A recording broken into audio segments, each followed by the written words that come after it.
Assalamualaikum adik-adik. Apa kabar? Semoga dalam keadaan sehat walafiat ya. Pada pertemuan kali ini, kita akan membahas tentang kata, kalimat, dan paragraf. Nah, seperti biasa, sebelum kita memulai pembelajarannya, marilah kita berdoa terlebih dahulu. Berdoa mulai. Berdoa dicukupkan. Kita mulai dari pengertian kata. Adik-adik tahu gak pengertian kata itu apa? Nah, kata merupakan sebuah unsur bahasa yang susunannya terdiri dari kumpulan huruf atau unit yang memiliki sebuah arti, sehingga dapat berfungsi untuk membentuk kalimat, frasa, dan klausa. Nah, adik-adik, banyak sekali loh contoh kata. Ketika kita berbicara pun, kita banyak menggunakan kata.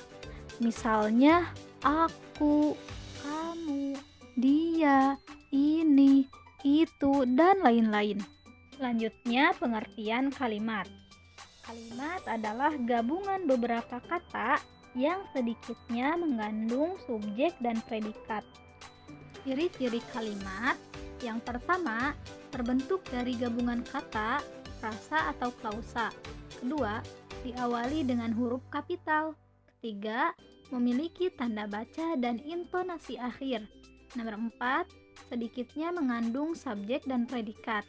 Nomor 5, mampu menyampaikan informasi tanpa harus ditambah dengan kalimat lain. Unsur kalimat terdiri dari subjek, predikat, objek, keterangan, dan pelengkap. Selanjutnya, pengertian paragraf. Paragraf adalah kumpulan kalimat yang saling berhubungan dan bersama-sama menjelaskan satu unit pokok pikiran. Di sini terdapat jenis paragraf berdasarkan fungsi. Pertama, paragraf pembuka. Kedua, paragraf isi. Ketiga, paragraf penutup. Dan keempat, paragraf penghubung. Kemudian, jenis paragraf berdasarkan letak gagasan utama. Di sini terdapat 4 jenis.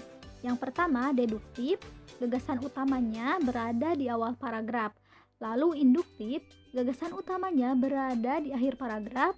Ineratif, berada di tengah paragraf. Dan yang terakhir, campuran, gagasan utamanya bisa berada di awal dan di akhir paragraf. Kemudian, jenis paragraf berdasarkan isinya. Di sini terdapat 5 jenis.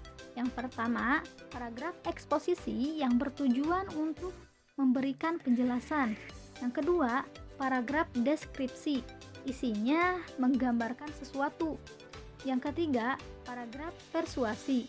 Isinya untuk mempengaruhi atau membujuk. Yang keempat, paragraf argumentasi, di mana paragraf ini bertujuan untuk meyakinkan pembaca. Terakhir, paragraf narasi, bertujuan untuk menceritakan sesuatu. Makna kalimat pokok dalam suatu paragraf. Kalimat pokok yaitu kalimat utama pada paragraf yang berisi hal utama pembicaraan paragraf serta dilengkapi oleh kalimat penjelas yang berada di awal maupun di akhir kalimat. Contoh, Edo pergi ke sekolah dengan bersepeda. Dalam perjalanan, ia melihat pemandangan sawah, perumahan, dan taman bunga. Cuaca pun terlihat cerah dan udara terasa sejuk. Nah, sekarang adik-adik coba perhatikan kalimat yang berwarna merah. Edo pergi ke sekolah dengan bersepeda. Kalimat tersebut merupakan kalimat pokok yang terdapat di awal paragraf atau disebut paragraf deduktif. Kemudian kalimat-kalimat selanjutnya merupakan kalimat penjelas. Terakhir, makna ide pokok dalam suatu teks. Ide pokok adalah poin atau konsep utama yang ingin dikomunikasikan oleh penulis kepada pembaca tentang topik tersebut. Untuk pembelajaran kali ini dicukupkan sampai sini saja ya adik-adik. Mudah-mudahan kita semua bisa bertemu kembali di lain kesempatan. Mohon maaf bila terdapat banyak kesalahan. Wassalamualaikum warahmatullahi wabarakatuh.